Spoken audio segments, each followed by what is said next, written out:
My name is Becky Brown, and this is another one of my beautiful bits with Becky Brown. I decided that I really needed to add an addendum to the love as a choice, because some people are in truly bad relationships.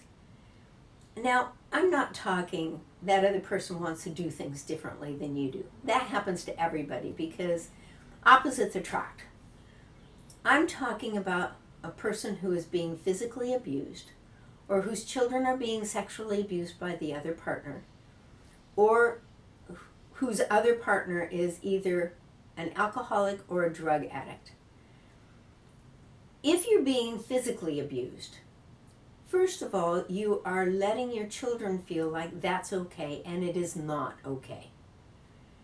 Secondly, if you get killed in the process, you are not there to protect your children or to raise them the way you want your children to be raised.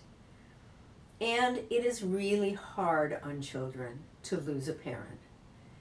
You don't want to do that to your children. So if you're being physically abused, you need to get out of that relationship and take your children with you. Because if you leave your children, they may be abused next. Secondly, if your children are being sexually abused by your partner, you need to get out. And by the way, send that person to jail.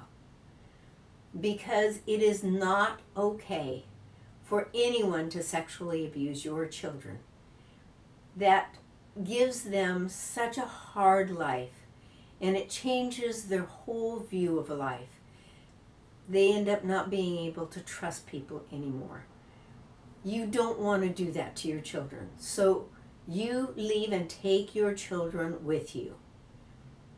If you have a marriage partner who is an alcoholic or a drug addict, they are not emotionally there for you, and you're kind of doing the whole thing on your own.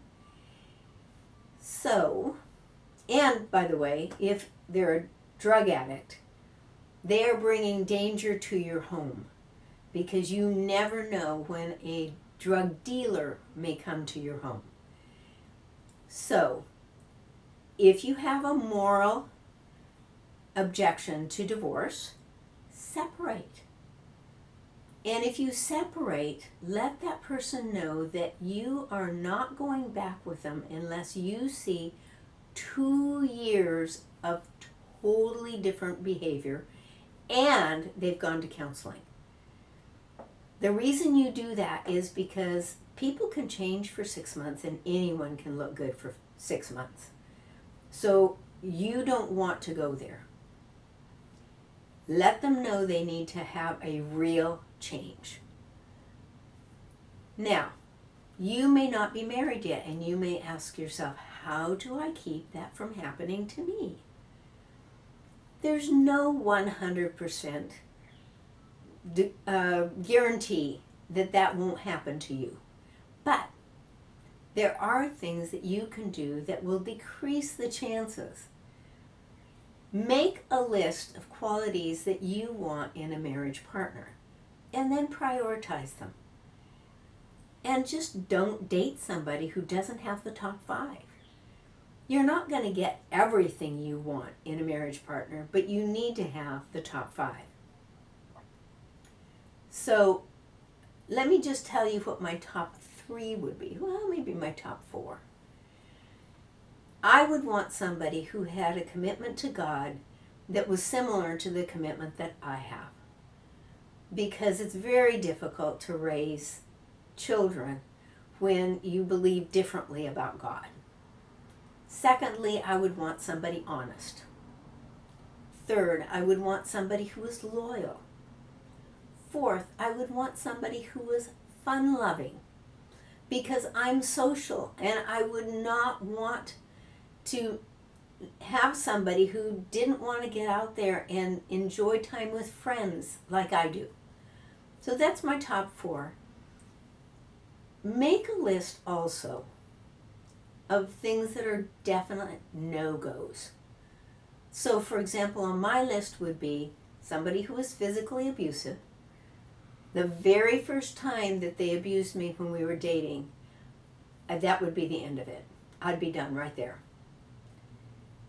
Secondly, somebody who had been sexually abusive in any setting.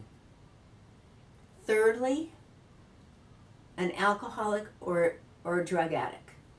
Because even though they tell you they're going to change, you have no guarantee that they will do that. So those are my lists. Your list may look different. You can decide what you want, but don't let someone else influence your list. Make sure that it's something that you actually would want for a marriage partner. So I hope that if you haven't married yet, that you think very carefully about who you want to marry. And if you are in a bad relationship, know that you have my empathy, and I think that it would be good to get out of that relationship. I wish you well.